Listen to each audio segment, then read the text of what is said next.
kegiatan praktikum IPA pengelompokan bahan makanan. Adapun kandungan zat pada makanan adalah bahan yang biasanya berasal dari hewan atau tumbuhan yang dapat dikonsumsi oleh makhluk hidup untuk memenuhi kebutuhan energi mereka. Memakan makanan yang bergizi akan membantu pertumbuhan baik otak maupun badan. Setiap makanan mempunyai kandungan gizi yang berbeda, contohnya karbohidrat, protein, lemak, dan vitamin. Kandungan zat pada makanan yang pertama ada karbohidrat, merupakan bahan makanan yang penting dan sumber tenaga yang terdapat dalam tumbuhan dan daging hewan.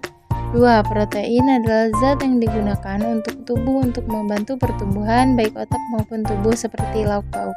3. Tidak hanya karbohidrat dan protein yang diperlukan tubuh, tetapi lemak juga. Lemak merupakan zat yang berperan sebagai cadangan makanan atau cadangan energi. Lalu tujuan praktikum dapat mengelompokkan bahan makanan berdasarkan kandungan zat. Alat dan bahan mangkok plastik, 20 macam bahan makanan, alat tulis, dan lembar kerja. Prosedurnya ada kumpulkan bahan makanan sebanyak 20 macam, kelompokkan masing-masing bahan makanan seperti karbohidrat, protein, lemak, dan vitamin. Catat semua data masing-masing kelompok itu dalam kolom yang sudah disediakan pada lembar kerja. Yang terakhir, simpulan apa yang dapat kita ambil dari percobaan dari uji makanan ini? Hasil praktikumnya ada beras, kentang, tepung, bahan makanan yang mengandung karbohidrat. Itu dia. Lalu ada hasil praktikumnya, bahan makanan yang mengandung protein seperti daging, kacang merah, kedelai, kacang hijau, kacang tanah, telur, dan susu. Itu adalah bahan makanan yang mengandung protein. Adapun hasil dari bahan makanan yang mengandung lemak seperti daging, ayam, kacang tanah yang mengandung lemak. Lalu selanjutnya ada bahan makanan yang mengandung vitamin, ada terong hijau, kangkung, wortel, kembang kol, tomat, pepaya, pisang, apel, jeruk, delima.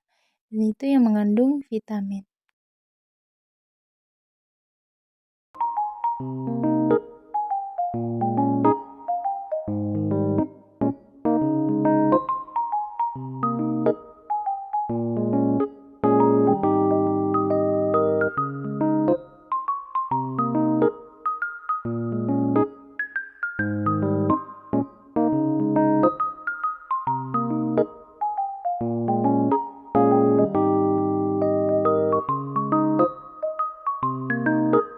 Pertama di sini ada putih telur yang sudah direbus.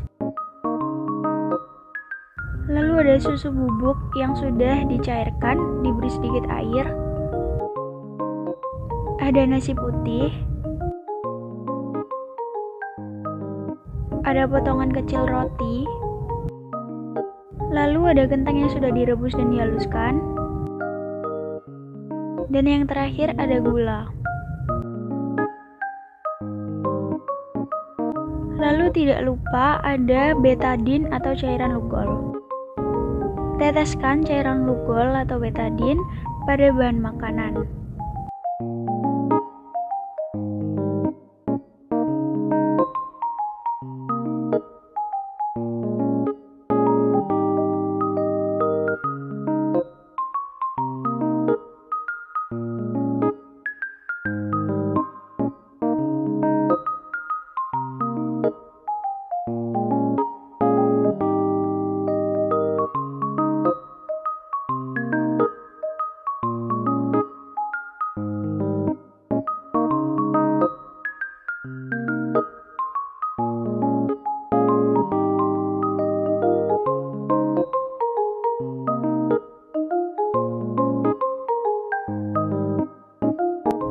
Pada bahan makanan yang cair, kita aduk cairan lugol agar merata.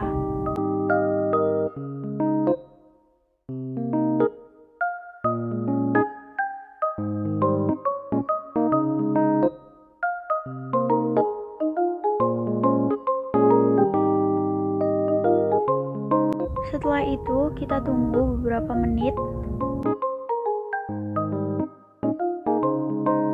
dan hasilnya pada nasi cairan lugol berubah menjadi biru kehitaman. Pada susu bubuk cairan lugol warnanya tetap merah kecoklatan, yakni warna betadin itu sendiri. Lalu sama pada telur juga warnanya tetap merah kecoklatan. Pada roti warna cairan lugolnya berubah menjadi biru kehitaman. Pada kentang cairan lugol berubah menjadi biru kehitaman. Dan yang terakhir pada gula cairan lugol warnanya tetap merah kecoklatan.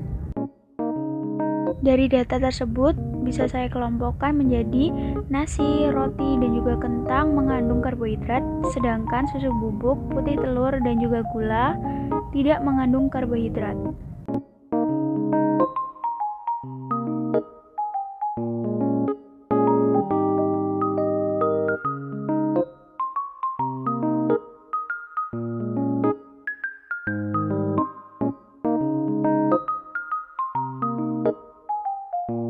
Pertama ada margarin atau boleh diganti dengan mentega.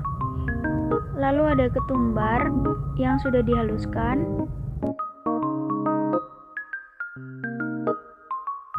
Ada susu cair. Dan yang terakhir ada pisang.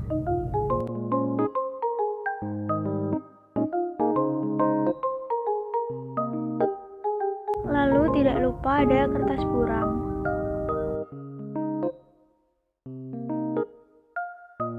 Lalu kita ambil sedikit bahan makanan dan kita gosok atau kita oleskan pada kertas buram. Setelah menempelkan satu bahan makanan, usahakan tangan kita tetap bersih kembali dengan mengelap menggunakan tisu.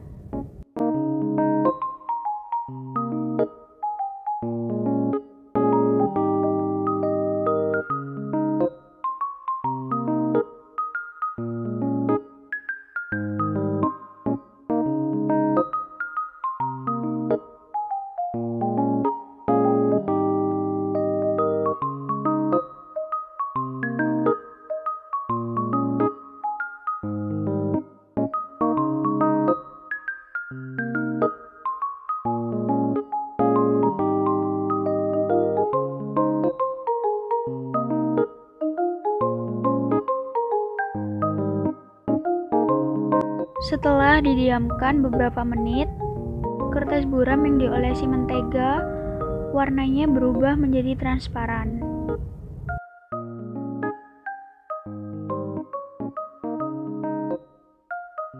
Ketumbar yang digosokkan pada kertas buram menyebabkan kertas buram berubah transparan.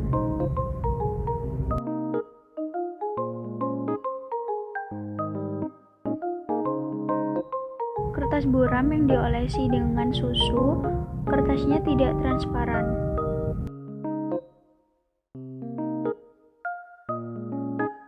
Dan kertas buram yang dioleskan dengan pisang, kertasnya tidak transparan. Dari hasil uji lemak tadi, maka mentega dan ketumbar mengandung lemak, sedangkan susu cair dan juga pisang tidak mengandung lemak.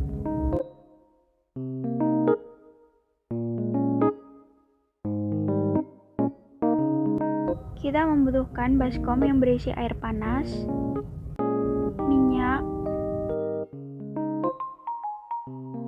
kecap. Di sini saya menggunakan kecap sedap, susu cair, putih telur, dan juga asam cuka atau CH4COOH. Kita masukkan wadah yang berisi bahan makanan ke dalam baskom yang berisi air panas. Lalu kita teteskan asam cuka ke dalam bahan makanan.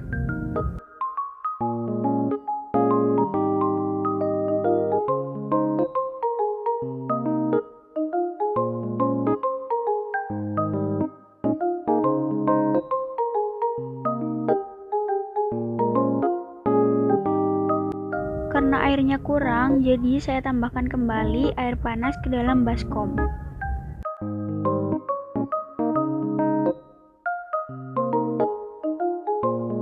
Setelah kita tunggu beberapa saat, pada kecap terjadi koagulasi tetapi sulit untuk dilihat karena di sini saya menggunakan kecap sedap dengan kandungan protein 1 gram. Berarti kecap tersebut mengandung protein. Pada minyak tidak terjadi koagulasi dan tidak terdapat gumpalan, berarti minyak tidak mengandung protein.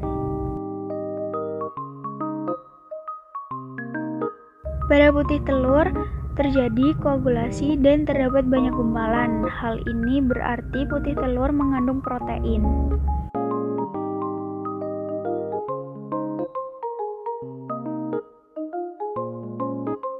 Pada susu cair terjadi koagulasi dan terdapat banyak gumpalan. Di sini yang terlihat hanya endapannya saja karena saya melakukan perendaman dengan air hangat dengan waktu kurang lama.